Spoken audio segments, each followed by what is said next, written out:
Okay,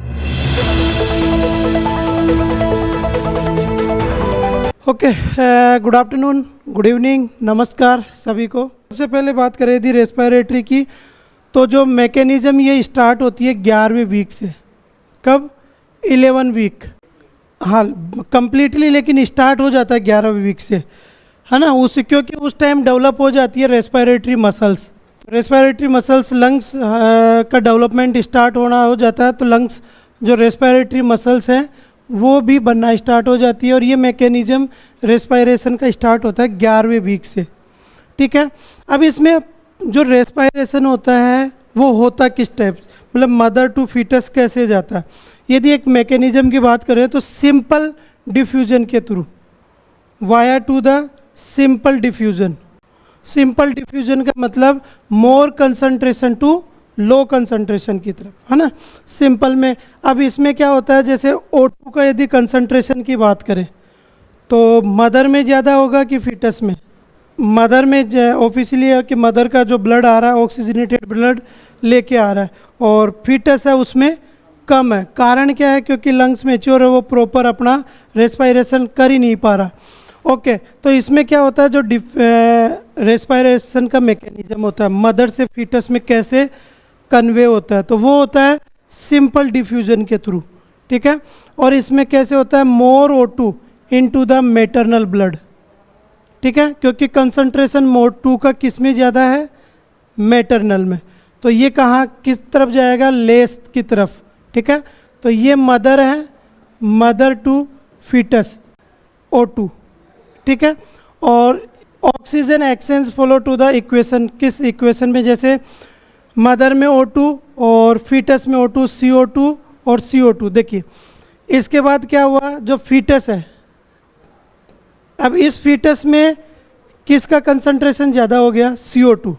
भाई यहाँ पर CO2 हुआ, तो CO2 का फ्लो कैसे रहेगा? Foetus to mother. ओके, तो ये सेम रेस्पिरेशन का मैकेनिज्म हुआ। अब इसमें फीटस ऑक्सीजन सप्लाई रेट कितनी होती है?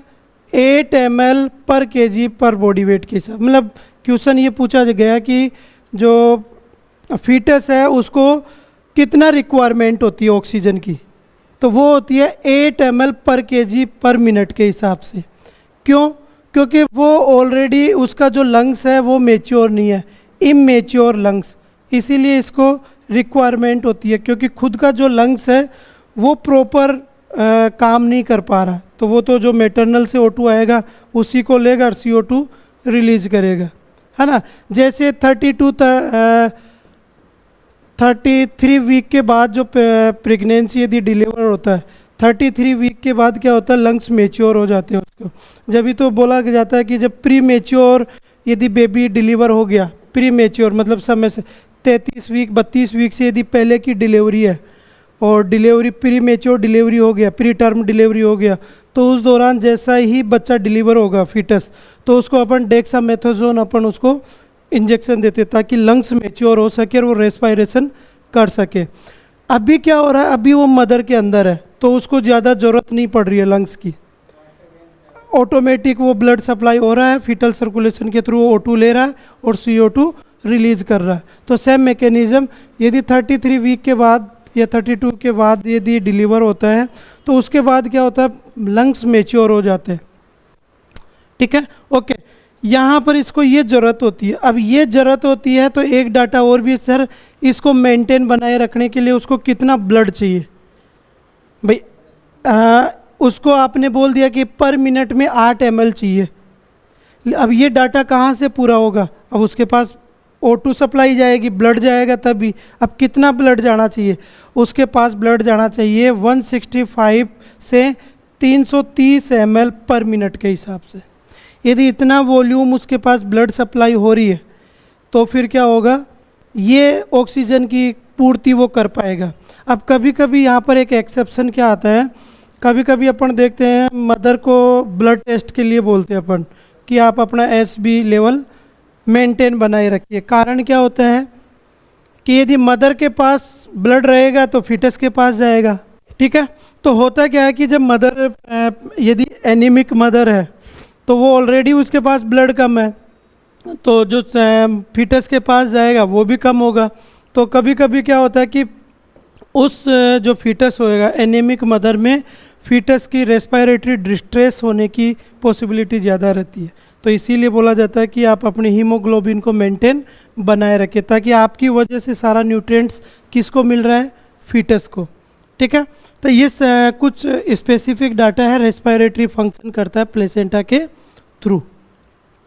ओके, इसके बाद है दूसरा है, यदि इसका फंक्शन की बात करें तो कुछ न्यूट्रिएंट्स सप्लाई होती है, कुछ nutrients placenta maternal to foetus supply होती है। कौन कौन से, जिसमें मेनली ग्लूकोज हो गया, ट्राइग्लिसराइड हो गया, फैटी एसिड्स हो गया, एमिनो एसिड, वाटर, इलेक्ट्रोलाइट्स, ये सारे न्यूट्रिएंट्स किसके थ्रू, मदर टू किसके थ्रू, फीटस को पहुंचते हैं, किसके थ्रू, प्लेसेंटा के थ्रू।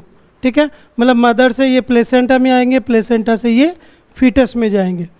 कौन कौन सा, ग्लूकोज, ट्राइग्लिसराइड। अब इनका थोड़ा थोड़ा मैकेनिज्म अपन देख लेते हैं कि ग्लूकोज कैसे जाएगा, फैटी एसिड्स कैसे जाएगा। ओके, जो ग्लूकोज ट्रांसफ़र होता है, ग्लूकोज जो ट्रांसफ़र होगा वो क्या होता है, किसी के माध्यम से ट्रांसफ़र होता है। माध्यम मतलब फैसिलेटर, डिफ्यूजन बोलते हैं उसको। तो यहाँ पर क्वेश्चन ये आता है कि जो ग्लूकोज का ट्रांसफ़र होता है फीटस में किस मैकेनिज्म के थ्रू होता है, तो वो होता है फैसिलेटेड डिफ्यूजन के द्वारा। ठीक है, फैसिलेटेड मतलब किसी दूसरे की हेल्प लेना। ठीक है, अब यहाँ पर हेल्प कौन करता है, यहाँ पर हेल्प करता है प्रोटीन। तो इसमें क्या होता है, ये हेल्प लेता है किसकी, एक प्रोटीन की हेल्प से ये ग्लूकोज उसमें फीटस में जाता है। और यहाँ प्रोटीन की बात करें तो एक हेक्सोन प्रोटीन है,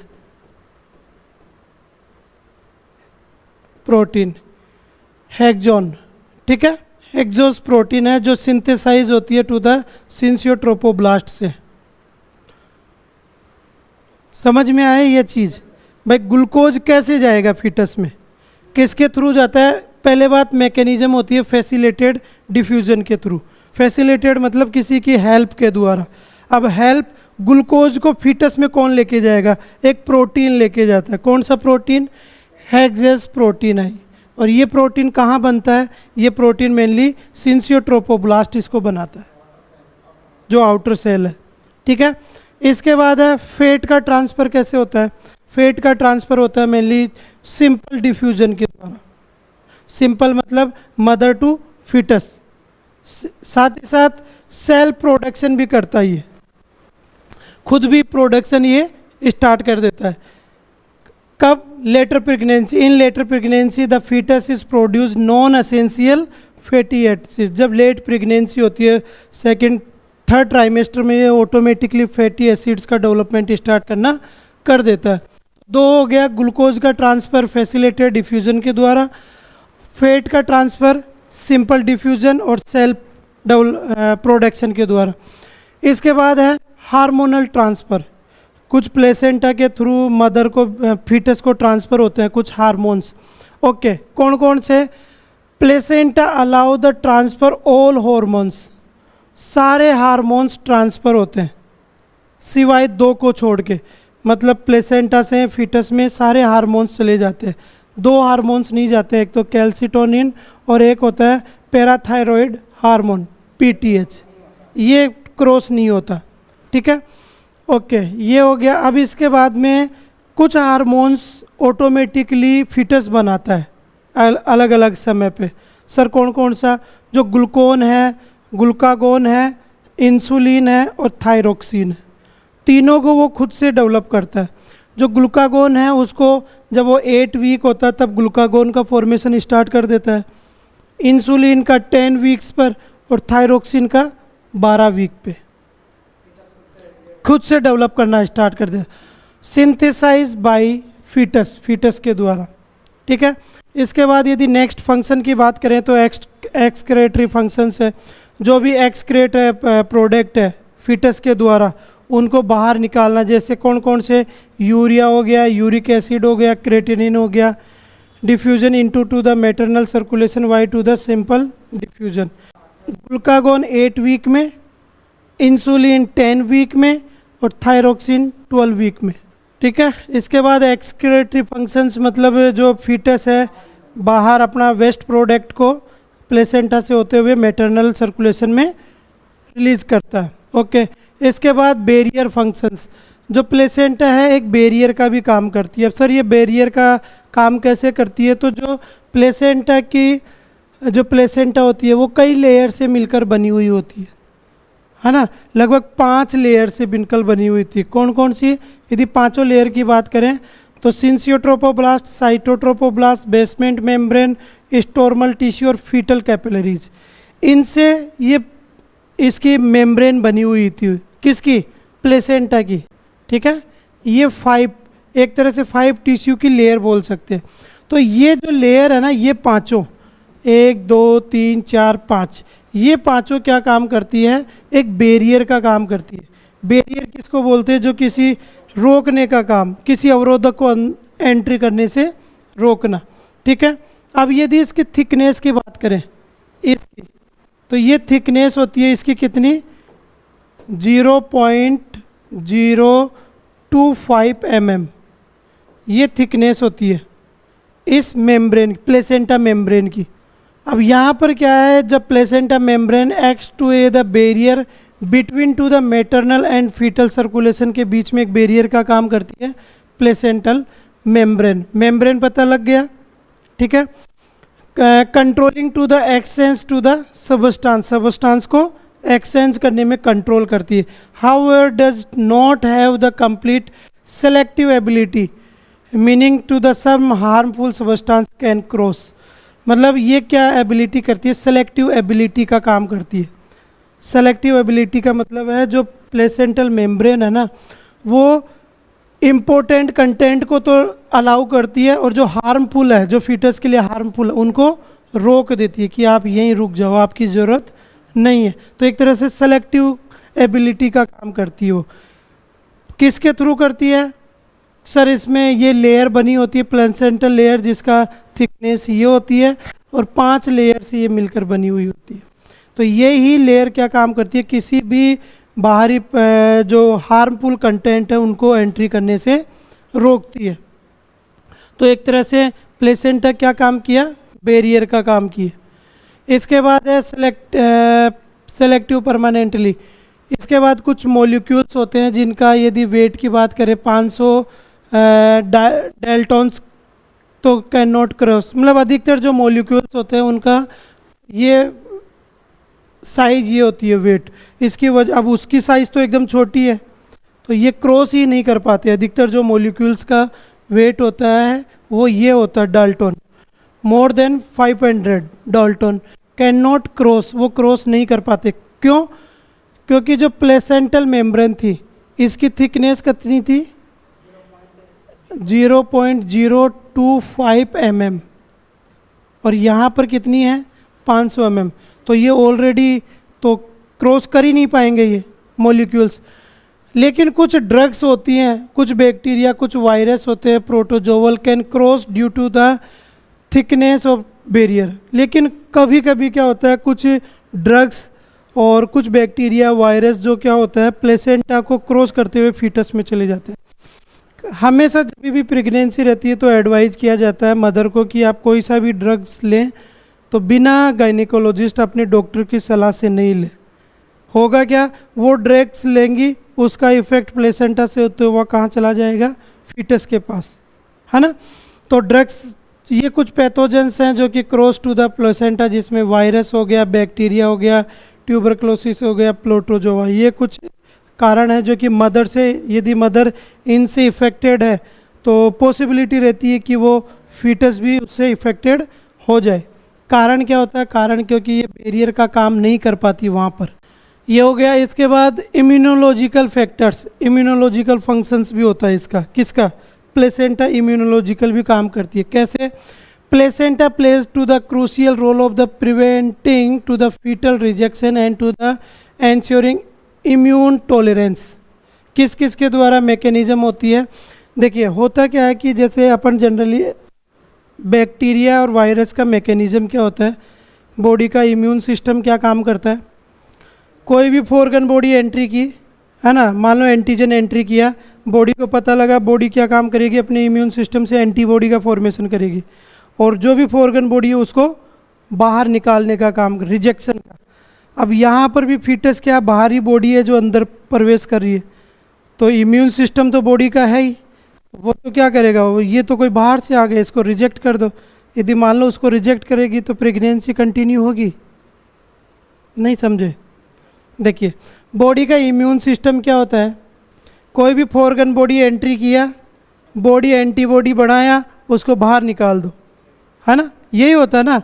तो यहाँ पर क्या हो रहा है, यहाँ पर भी तो बॉडी में एक बाहरी प्रोडक्ट आया, कंसीव किया और अपने आप को बढ़ा रहा है, तो वहाँ पर भी तो बॉडी का इम्यून सिस्टम काम करना चाहिए। भाई बाहरी प्रोडक्ट आया, निकाल दो, अब उसको निकाल दिया तो क्या बच्चा डेवलप होगा? नहीं होगा ना। तो वहाँ पर ये काम होना चाहिए। वहाँ पर कौन काम करता है, वहाँ पर ये जो प्लेसेंटा है वो एक तरह से सप्रेस कर देती है इम्यून सिस्टम को बॉडी के उस प्रोडक्ट के खिलाफ, केवल कि नहीं नहीं ये अपना ही है, इसको रहने दो, इसको डेवलप होने दो। तो फिर बॉडी क्या काम करती है, उसको रिजेक्ट करने से बचा देती है। तो यहाँ लिख रखा है फीटल रिजेक्शन, मतलब फीटल को रिजेक्ट होने से बच जाता है वो, है ना। मैकेनिज्म कैसे होती है, स्टेरॉयड हार्मोन से कुछ HCG, oestrogen, progesterone provide to the immunosuppressive effect. ये जो हार्मोन्स है ना वो कर देते हैं, उसकी इम्यून सिस्टम को सप्रेस कर देते हैं। वो तो ऑलरेडी काम करेगा बॉडी, तो उसको तो नहीं पता, उसको तो पता है कि कोई भी एंट्री किया बाहर करना, मुझे यही ऑर्डर मिला है। लेकिन यहाँ पर क्या काम करते हैं, ये तीनों हार्मोन, ये जो स्टेरॉयड हार्मोन्स है HCG, एस्ट्रोजन, प्रोजेस्टेरोन, इस इम्यून सिस्टम को बोलते हैं कि रुक जा भाई रुक जा, ठीक है तेरा काम है बाहर निकालना, लेकिन इसको बाहर मत निकाल, इस फीटस को, ये अपना ही है, इसको ग्रोथ होने दे। दूसरा है blocking to the antibodies, antibodies को ब्लॉकिंग कर देती है, prevent to the maternal immune system to the rejection of to the foetus. और साथ ही साथ decidual natural killer cells prevent to the deep penetration placenta. साथ ही साथ जो डेसिडुआ है वो नेचुरल किलर की तरह काम करता है, जो पेनिट्रेट होने से बचाती है, मतलब और ज़्यादा पेनिट्रेट नहीं हो जाए, है ना। तो ये क्या हो गया, इम्यूनोलॉजिकल फंक्शन। समझ में आया कैसे रिजेक्शन को रोकना?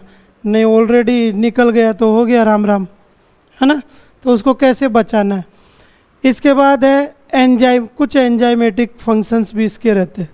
क्या क्या फंक्शंस रहते हैं एंजाइमेट, मतलब जो प्लेसेंटा होता है कुछ एंजाइम्स को रिलीज करता है ना, वो एंजाइम अलग अलग काम करता है। सबसे पहले जो एक एंजाइम है वो है डाईएमाइन ऑक्सीडेज, ये एंजाइम रिलीज करती है। अब ये एंजाइम काम क्या करती है, थोड़ा सा अंदर से अपन हल्का सा डीप में पढ़ रहे हैं। ये एंजाइम है, ये रिलीज की है कौन, प्लेसेंटा, ठीक है। अब ये क्या काम करता है, ये एंजाइम ये काम करता है regulate to the pressure release और to and to the amine levels. ये क्या काम करता है तो जो एमाइन लेवल है ना उनको इनएक्टिव बना देता है। जो एमाइंस है एमिनो एसिड्स है वो तो प्रेजेंट है, उनके लेवल को क्या काम करता है, वो कम कर देता है। अब जैसे उनको एक तरह से इनएक्टिव बना देता है।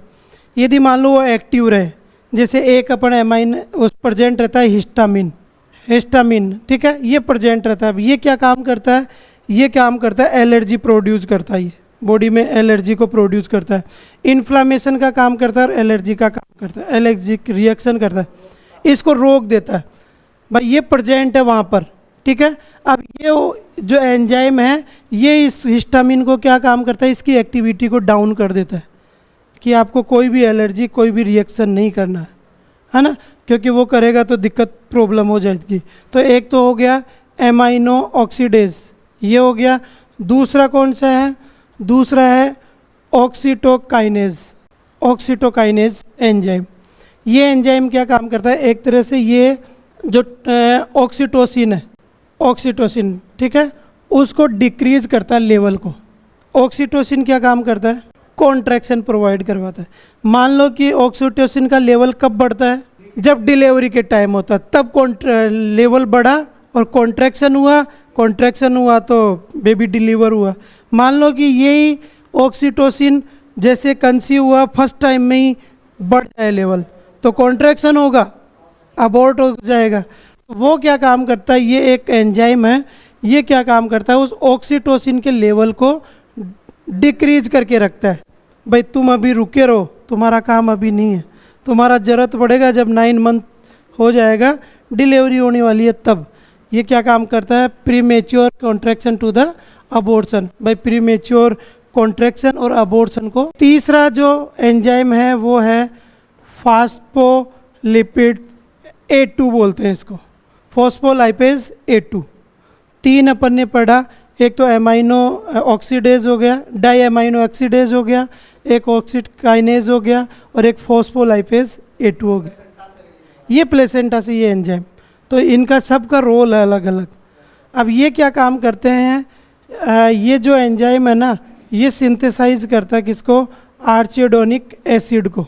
सिंथेसाइज मतलब निर्माण करना, मतलब ये जो एंजाइम, इसकी उपस्थिति में क्या होता है? ये जो आर्चिनोइड एक एसिड का फॉर्मेशन होता है, ठीक है। ये जो मेनली जो और ये रिलीज करता है किसको? प्रोस्टाग्लैंडिन को, ठीक है। प्रोस्टाग्लैंडिन को प्रोड्यूस करता है ये, ठीक है। और ये जो प्रोस्टाग्लैंडिन है, इसका क्या फंक्शन होता है? इसका फंक्शन होता है एक तो सर्विक्स को सॉफ्ट बनाना। जब लेबर पेन होता है, लेबर में सर्विक्स है उसको सॉफ्ट बनाएगा, तो ये प्रोस्टाग्लैंडिन ही बनाता है। साथ ही साथ stimulates to the cervical dilatation and to the labour contraction. Delivery term की कंडीशन पे, टर्म की कंडीशन पे ये फंक्शन करता है। देखिए ये क्या करा, इसने निर्माण किया किसको? इसका, ठीक है। और ये जो आर्चिनोइक एसिड था ये कन्वर्ट हो गया किसमें? प्रोस्टाग्लैंडिन में। अब ये प्रोस्टाग्लैंडिन का काम करता है, एक तो सर्विक्स को सॉफ्ट बनाएगा लेबर के टाइम, और साथ ही साथ सर्विक्स को डायलेट करने में हेल्प करता है, ठीक है। तो यहाँ पर ये कुछ फंक्शंस थे अपने, जो कि कम्प्लीटली अपन ने पढ़े। 5-6 फंक्शंस हो गया, रेस्पिरेटरी हो गया, है ना, बैरियर हो गया, न्यूट्रिएंट्स हो गया, हार्मोनल हो गया, और ये एंजाइमेटिक हो गया। ये बहुत सारे के फंक्शंस थे जो कि अपन ने कंप्लीट किया। तो यहाँ पर एक पोर्शन अपना प्लेसेंटा का कंप्लीट हुआ। आज की इस क्लास में क्या क्या पढ़ा अपन ने? इसकी स्ट्रक्चर कंप्लीट पढ़ी, उसके बाद कुछ कैरेक्टर्स पढ़े। कैरेक्टर्स में डायमीटर क्या है, शेप कैसी है, वो सारी, ब्लड का सर्कुलेशन कितना है, वॉल्यूम कितना है, प्रेशर कितना है, वो, साथ ही साथ प्लेसेंटा के फंक्शन कौन कौन से, ठीक है। ये सारी चीज़ें अपन ने आज की इस क्लास में पढ़ी है। अब जो नेक्स्ट क्लास होगा उसमें अपन पढ़ेंगे प्लेसेंटा कौन कौन से हार्मोन्स रिलीज करता है।